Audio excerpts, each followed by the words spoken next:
Hello everybody, this is Topper999 with another movie review. This movie I will be discussing today is Netflix's Run Rabbit Run. Fortunately, this has nothing to do with the absolutely dreadful TikTok song that's going around. Run, rabbit, Make it stop! Just so you know, I will be spoiling the crap out of this movie, so this is your spoiler warning. Spoiler alert. Alright, so the movie takes place following the death of Sarah's father, and her daughter Mia struggle to continue in their normal routines. After a dismal birthday party and a strange arrival of a white rabbit, ghosts from Sarah's past begin to resurface, namely the spirit of Alice, Sarah's childhood sister who disappeared suddenly and strangely. Mia becomes hyper-fixated on Alice, claiming to be her in old photos, and even to be Alice to her grandmother who suffered from dementia. After going to Sarah's childhood home to pack up, Mia grows more and more possessed. Sarah is forced to face the true reality that she herself killed her sister by pushing her into the river. And the movie ends with the crazed Sarah shouting out the window as Mia leaves with Alice. So I will say this movie, although very cliche, was relatively well done. It was effectively spooky, and overall I thought it was okay. The cinematography was on point, and the performance by Lily Latore as Mia was definitely the highlight of the show. Child actors are always risky, especially when they're integral to the story, and the entire movie can either fall or fly based on their performance. And seeing such a young actress play a part so well is very encouraging. It made me think of the boy from Insidious. I think this girl, she doesn't deserve any of the flack. I think that she gets all the praise for the part that she played. All in all, I thought the ambiance of the movie was very tense, and I enjoyed, it was a nice slow burn, and it wasn't undercut by any cheap jump scares, which I really appreciated. Unfortunately, those are about the only good things I had to say about the movie.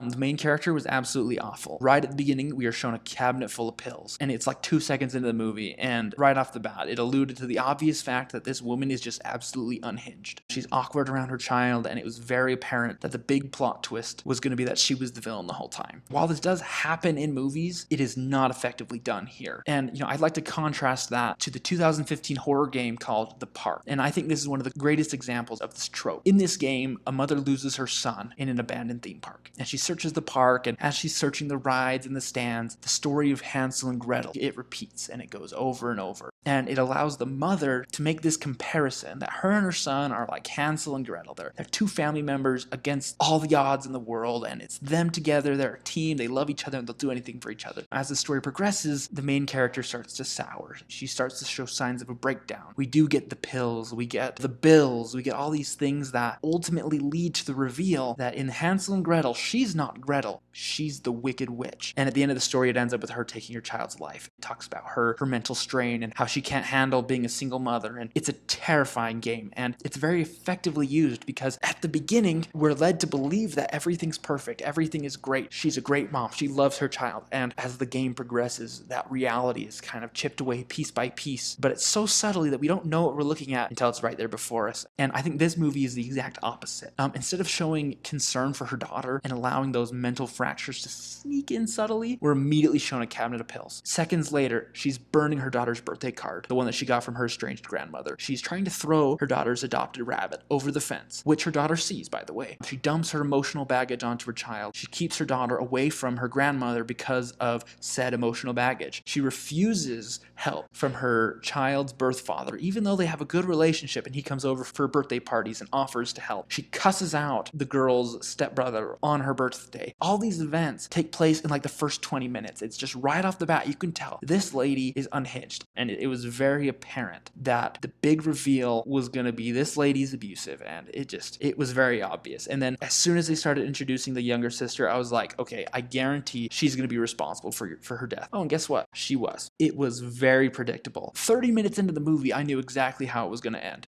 It's really hard to be invested in horror when you hate your main character. We think of movies like Poltergeist, where it's a cute little girl, we want her to be safe, we want her to be home with her parents, right? When we don't have anybody to root for, it's really hard. And you can swing the other way. You can think about, Friday the 13th. Those teenagers are always doing something bad or doing something wrong. In those movies, we're supposed to root for the villain. This movie, you don't really have anybody to root for because you hate the main character and you hate the villain because they're both the same person. I kind of got to the point where the ghost girl would come and I'd be like, please, get rid of this lady. She's awful. I had it. I was yelling at my TV. TV. But there are good things about this movie. You know, when I wasn't yelling at my TV, I enjoyed myself mildly. Although it has problems, if you're looking for a nice little scary movie, nice little thrill, this will do it for you. So I want everyone to watch it. Let me know what you think down in the comments below. Thank you so much for watching this far, and Godspeed.